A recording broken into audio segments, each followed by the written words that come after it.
భారతదేశం నదులు. భారతదేశంలో నదులను 3 రకాలుగా డివైడ్ చేశారు. హిమాలయ నదులు, తర్వాత వర్షాధారపు నదులు లేదా ద్వీపకల్ప నదులు, వర్షాధార నదులు లేదా ద్వీపకల్ప నదులు, తర్వాత అంతర్భూభాగ నదులు లేదా పరస్థానీయ నదులు అంటారు. పరస్థానీయ నదులు లేదా అంతర్భూభాగ నదులు. హిమాలయ నదులు వచ్చేసి వీటిని జీవనదులు అంటారు. జీవనదులు అని ఎందుకంటారంటే వీటిలో ఎల్లప్పుడూ నీరు అనేది ప్రవహిస్తూ ఉంటుంది. వీటిలో నీరు ప్రవహించడానికి కారణం హిమాలయ పర్వతాలు మంచుతో కప్పబడి ఉంటాయి. ఇవి వేసవి కాలంలో ఈ మంచు అనేది కరిగి హిమనీ నదం అంటే మంచు నీరుగా మారితే దాన్ని హిమనీ నదం అంటారు. ఆ హిమనీ అంటే మంచు అనేది నీరుగా మారే ప్రదేశమే హిమనీ నదంగా పిలువబడుతుంది. ఆ మంచు నీరుగా మారే ప్రదేశంలో హిమనీ నదం అనేది నదిగా మారి జీవనదులు పుట్టిస్తుంది. భారతదేశంలో హిమాలయ పర్వత నదులు అనేవి సింధు, బ్రహ్మపుత్ర, గంగా నదులను హిమాలయ నదులు లేదా జీవనదులు అని పిలుస్తారు. ఈ సింధు బ్రహ్మపుత్ర నదులు అనేవి విదేశాలలో అంటే టిబెట్ ప్రాంతంలో మానస సరోవరం వద్ద జన్మిస్తాయి. సింధు నది మానస సరోవరం వద్ద జన్మించి ఈ జస్కర్ కనుమ ద్వారా లడఖ్ లేక్ ప్రవేశించి ఈ విధంగా వెళ్తూ కాబుల్ వద్ద మైదానంలోకి ప్రవేశిస్తుంది. కాబుల్ వద్ద మైదానంలోకి ప్రవేశిస్తుంది. తర్వాత మైదానంలోకి ప్రవేశించిన తర్వాత కరాచీ వద్ద, పాకిస్తాన్లోని కరాచీ వద్ద అరేబియా సముద్రంలో కలుస్తుంది. సింధు నది టిబెట్ ప్రాంతంలోని మానస సరోవరంలో జన్మించి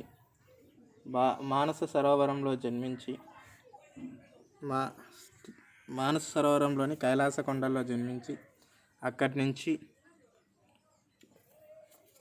జస్కర్ కనుమ ద్వారా భారతదేశంలోనికి ప్రవేశిస్తుంది.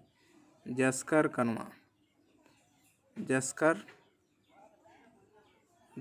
కనుమ ద్వారా భారతదేశంలోనికి ప్రవేశించి భారతదేశంలో జస్కర్ నుంచి ఇక్కడి నుంచి ఇంతవరకు 708 కిలోమీటర్ల దూరం ప్రయాణిస్తుంది. సింధు నది అనేది భారతదేశంలో 708 కిలోమీటర్ల దూరం అనేది ప్రవహిస్తుంది. తర్వాత 709 కిలోమీటర్లు భారతదేశంలో ప్రవహిస్తుంది. తర్వాత అది కరాచీలో కలిసిపోతుంది. సింధు నది అనేది టిబెట్ ప్రాంతంలోని కైలాస పర్వతాలలో మానస సరోవరం వద్ద పుట్టి జస్కర్ కనుమ ద్వారా భారతదేశంలోనికి ప్రవేశించి కాబుల్ వద్ద మైదానంలోకి ప్రవేశిస్తుంది.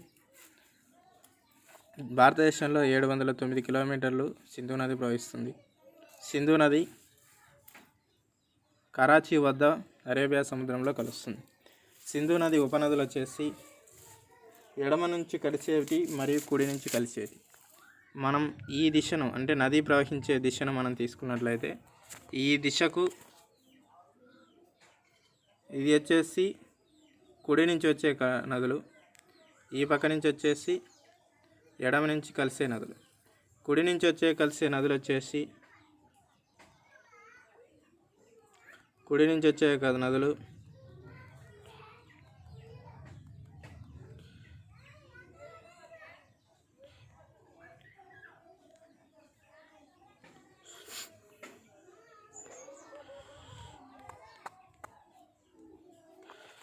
ఈ ప్రాంతంలో ఇక్కడ నుంచి ప్రయాణించిన సింధు నది ఈ విధంగా ఇక్కడ సింధు నది అనేది కాబుల్ వద్ద మైదానంలోకి ప్రవేశిస్తుంది. ఈ జస్కర్ శ్రేణి ద్వారా భారతదేశంలోకి ప్రవేశించిన సింధు నది కాబుల్ వద్ద మైదానంలోకి ప్రవేశిస్తుంది. ఈ దిశలో వెళ్తూ ఉన్నట్లయితే సింధు నది ఇది వచ్చేసి కుడివైపున కలిసే నదులు. ఇవి వెనక వైపు వచ్చి కలిసే నదులు. కుడివైపు నుంచి వచ్చే కలిసే నదులు వచ్చేసి ష్యోక్, షిగార్, గిల్గిట్, ద్రాస్ 4 నదులు వచ్చి కలుస్తాయి. షోకు, షినాక్, షోకు,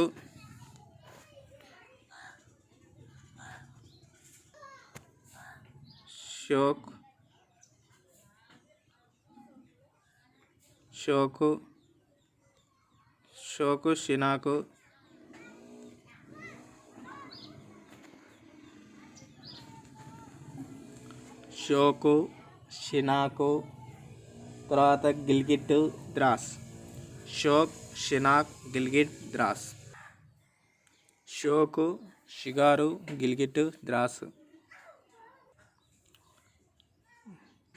సింధు నదికి కుడివైపుగా షోకు, షిగారు, గిల్గిట్, ద్రాసు అనే నదులు కలుస్తాయి. అదే ఎడం వైపుగా జీలం నది వచ్చేసి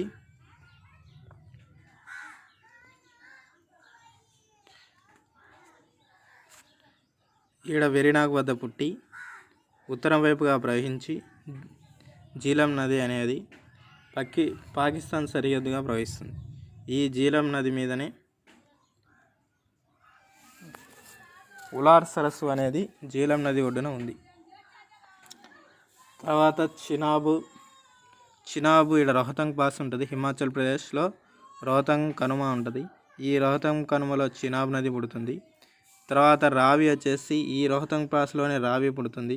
బియాస్ వచ్చేసి ఉత్తరాఖండ్లోని బియాస్ కుండ్లో పుడుతుంది. బియాస్ వచ్చేసి కూడా ఈ హిమాచల్ ప్రదేశ్లోని బియాస్ కుండ్ అనే ప్రాంతంలో బియాస్ పుడుతుంది. జీలం అనేది జమ్మూ కాశ్మీర్లోని వెరినాగ్ వద్ద పుడుతుంది. చినాబు, రావి వచ్చేసి రోహతంగ్ కనుమలో పుడతాయి. బియాస్ వచ్చేసి హిమాచల్ ప్రదేశ్లోని బియాస్ కుండ్లో పడుతుంది. అదేవిధంగా సట్లెజ్ అనేది ఇక్కడ రాకాసి సరస్సు వద్ద పుట్టి ఈ రాకాసి సరస్సు నుండి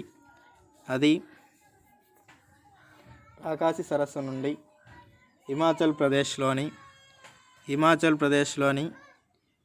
ఈ కనుమ ద్వారా ప్రయాణించి పంజాబ్ మీదుగా సట్లెజ్ అనేది సింధు నదితో కలుస్తుంది.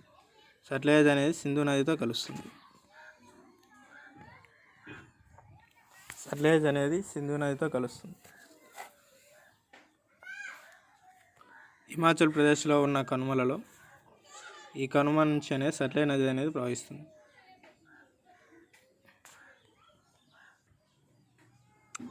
జీలం వెరినాగ్ నుంచి ఈ విధంగా వచ్చి చినాబు, రావి,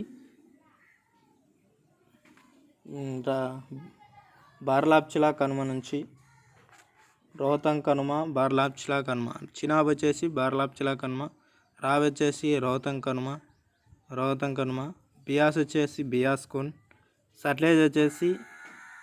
సట్లెజ్ అనేది షిప్కిలా కనుమ ద్వారా భారతదేశంలోనికి ప్రవేశించి షిప్కిలా కనుమ భారతదేశంలోకి ప్రవేశించి పంజాబ్ మీదుగా సింధు నదితో కలుస్తుంది. సింధు నదితో పెతాన్కోట్ అనే ప్రాంతంలో కలుస్తుంది. ఈ సట్లెజ్ అనేది పెతాన్కోట్ అనే ప్రాంతంలో సట్లెజ్ అనేది కలుస్తుంది. జీలం అనేది వెరినాగ్ వద్ద పుట్టి చినాబ్ నదిలో కలుస్తుంది. చినాబ్ అనేది చినాబ్ నదిలో కలుస్తుంది.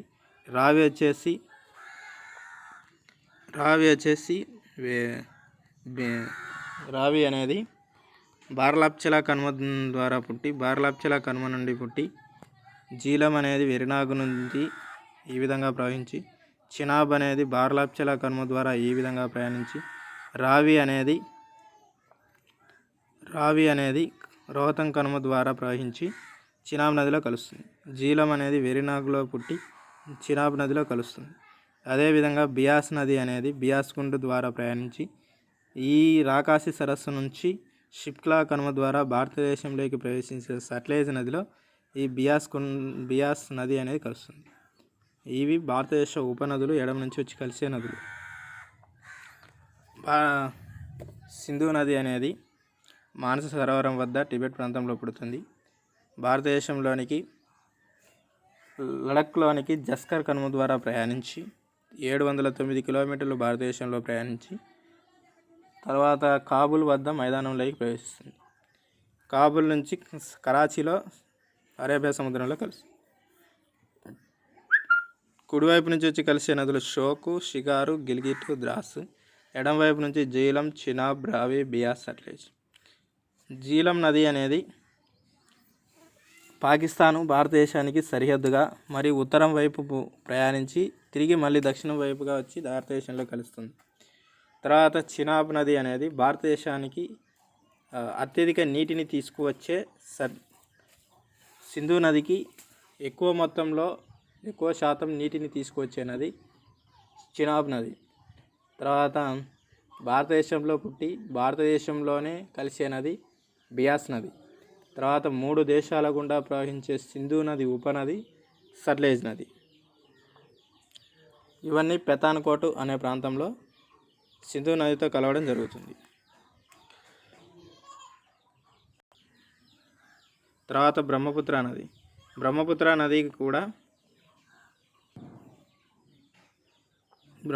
నది కూడా మానస సరోవరంలోని చమ్ము యంగ్ డంగు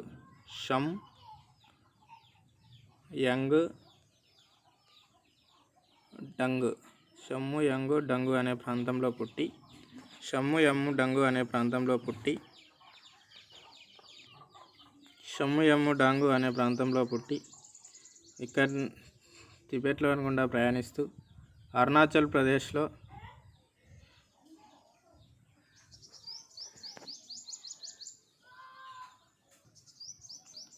మానస సరోవరంలోని షమ్ యంగ్ డంగ్ అనే ప్రాంతంలో పుట్టిన బ్రహ్మపుత్ర నది భారతదేశంలో గుండా ప్రయాణిస్తూ అరుణాచల్ ప్రదేశ్ మీదుగా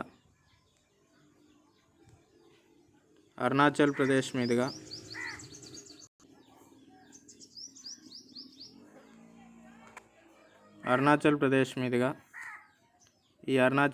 మీదుగా ప్రవహించి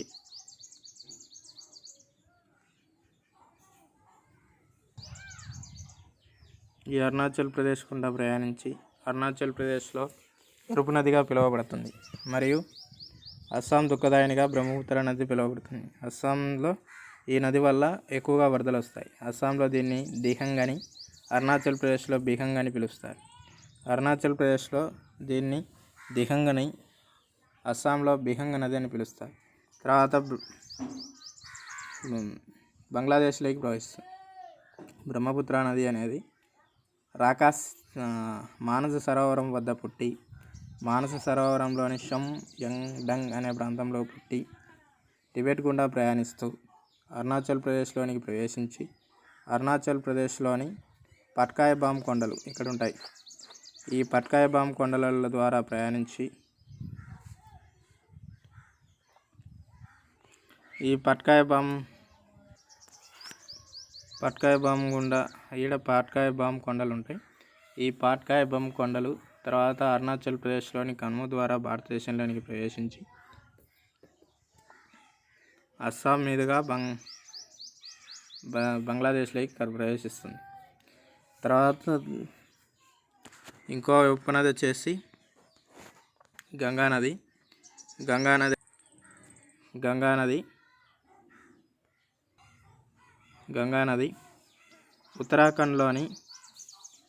ఉత్తరాఖండ్ నుంచి భగీరథి తర్వాత అలకనంద 2 నదులు అనేది ఉత్తరాఖండ్లో జన్మించి దేవప్రయాగ వద్ద కలుస్తాయి. ఉత్తరాఖండ్లోని అలకనంద భగీరథి అనే 2 నదులు అలకనంద అనే 2 నదులు ఉత్తరాఖండ్ ద్వారా ప్రయాణించి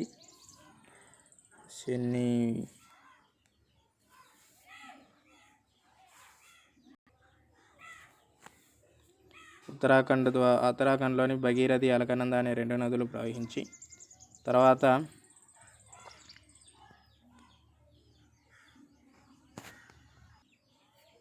అలకనంద ద్వారా ప్రయాణించి అలకనంద, భగీరథి అనే 2 నదులు ఇక్కడ ఉత్తరప్రదేశ్లోని దేవప్రయాగ వద్ద కలుస్తాయి. ఇది దేవప్రయాగ వద్ద కలిసిన ఈ ఉపనదులు ఉత్తరప్రదేశ్, బీహార్, పశ్చిమ బెంగాల్లో ద్వారా ప్రయాణించి 7 నదులుగా విడిపోతాయి. దీన్నే గోదావరి కాదు, ఈ నది అనేది 7 పాయలుగా చీలిపోతుంది. వేరు పాయలుగా చీలి ఈ బంగాళాఖాతంలో కలుస్తుంది. తర్వాత ఈ నుంచి పశ్చిమ బెంగాల్లో ఒక శాఖ ఈ బ్రహ్మపుత్ర నది కలిసి కలుస్తాయి. గెలుండే అనే ప్రాంతంలో కలుస్తాయి. ఈ బ్రహ్మపుత్ర నదిని ఈ పశ్చిమ బెంగాల్లో జమున అని పిలుస్తారు. అదేవిధంగా ఈ గంగా నదిని పశ్చిమ బెంగాల్లో పద్మా నది అని పిలుస్తారు. అంటే గెలుండే అనే ప్రాంతంలో ఈ 2 నదులు కలుస్తాయి. కలిసిన ఈ 2 నదులను పద్మా నది అని పిలవడం జరుగుతుంది. ఇక్కడ నుంచి బ్రహ్మపుత్ర నది వచ్చింది. తర్వాత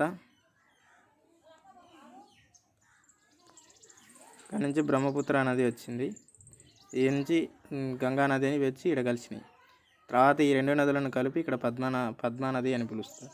బ్రహ్మపుత్ర నదిని బంగ్లాదేశ్లో జమునా నది అని పిలుస్తారు.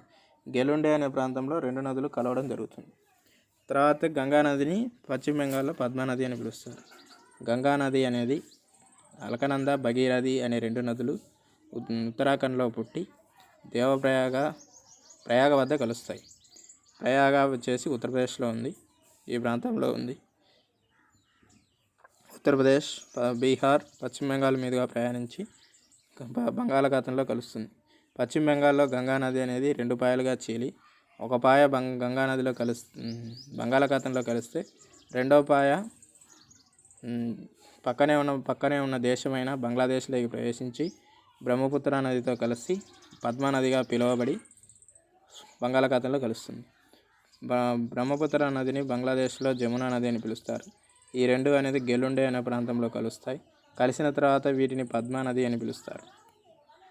తర్వాత గంగా నదికి ఉపనదులు ఈ ఉత్తరాఖండ్లో పుట్టి ఢిల్లీ మీదుగా ప్రయాణిస్తూ భారతదేశంలోని ప్రయాగ వద్ద కలిసే నది యమునా నది. ఈ యమునా నది అనేది ఉత్తరాఖండ్లో పుట్టి అంటే ఎడమ వైపున వచ్చి కుడివైపున వచ్చి కలిసే నది. ఇది వచ్చేసి గంగా నది ప్రవహించే దిశ. ఈ దిశకు ఎడమ వైపున పుట్టి కుడివైపు వచ్చే కలిసే నదులలో యమునా నది ప్రసిద్ధమైనది. ఇది ఊహాకారంలో ప్రయాణిస్తుంది. ఈ యమునా నది అనేది తాజ్మహల్ అనేది యమునా నది ఒడ్డున ఉంది. మరియు ఢిల్లీకి అత్యధిక నీటిని యమునా నది నుంచే తీసుకోవడం జరుగుతుంది. తర్వాత వచ్చేసి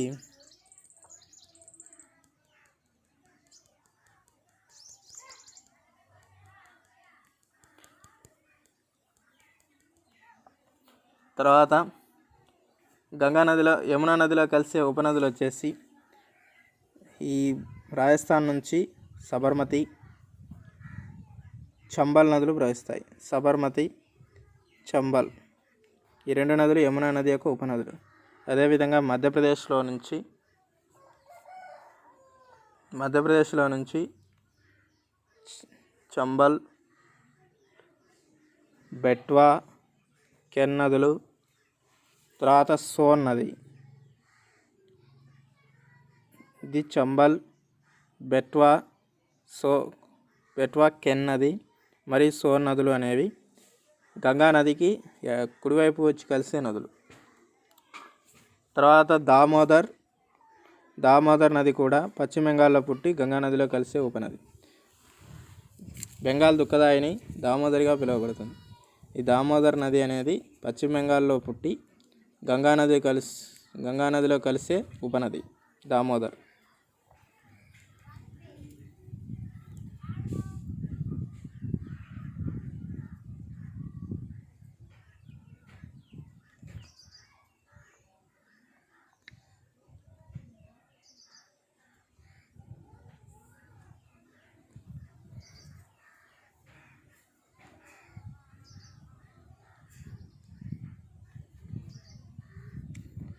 తర్వాత ఈ హిమాలయ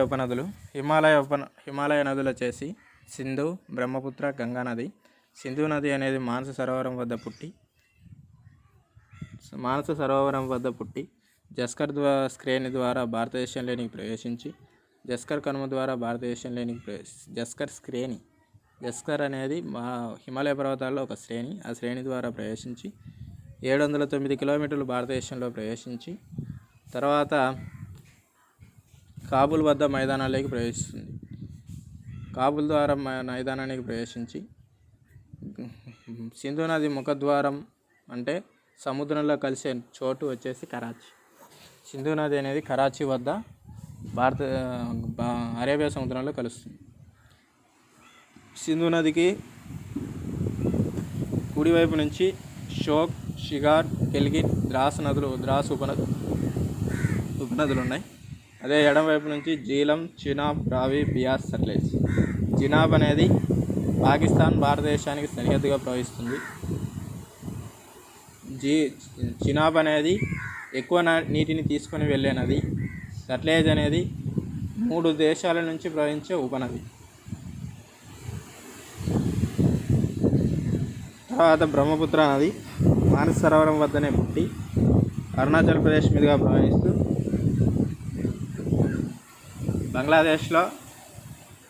బంగ్లాదేశ్లో కలుస్తుంది. బ్రహ్మపుత్ర నదిని అరుణాచల్ ప్రదేశ్లో దిహంగ నదిని, అస్సాంలో బిహంగ నది అని పిలుస్తారు. దీన్ని ఎరుపు నది అని కూడా పిలుస్తారు. హిమాలయ నదులలో అతి పొడవైన నది బ్రహ్మపుత్ర నది. అతి నవీన నది గంగా నది. గంగా నది అనేది యమున, అలకనంద, భగీరథి అనే నదులతో కలయిక వల్ల ఏర్పడుతుంది. ఈ 2 నదులు ఉత్తరప్రదేశ్లోని దేవప్రయాగ వద్ద కలుస్తాయి. ఉత్తరప్రదేశ్, బీహార్, పశ్చిమ బెంగాల్ గుండా ప్రయాణించి పశ్చిమ బెంగాల్లో కలిసిపోతుంది. పశ్చిమ బెంగాల్లో బంగాళాఖాతంలో కలుస్తుంది. పశ్చిమ బెంగాల్లో ఈ 2 పాయలుగా చీలుతాయి. ఒక పాయ వచ్చేసి బంగాళాఖాతంలో కలిస్తే ఇంకో పాయ బ్రహ్మపుత్ర నదిలో కలిసింది. బ్రహ్మపుత్ర నదిలో గెలుండ అనే ప్రాంతంలో కలిసిన తర్వాత గంగా నది అనేది పద్మా నదిగా పిలువబడుతుంది. హిమాలయ పర్వతాల్లో పొడవైన నది బ్రహ్మపుత్ర నది, నవీన నది గంగా నది. తర్వాత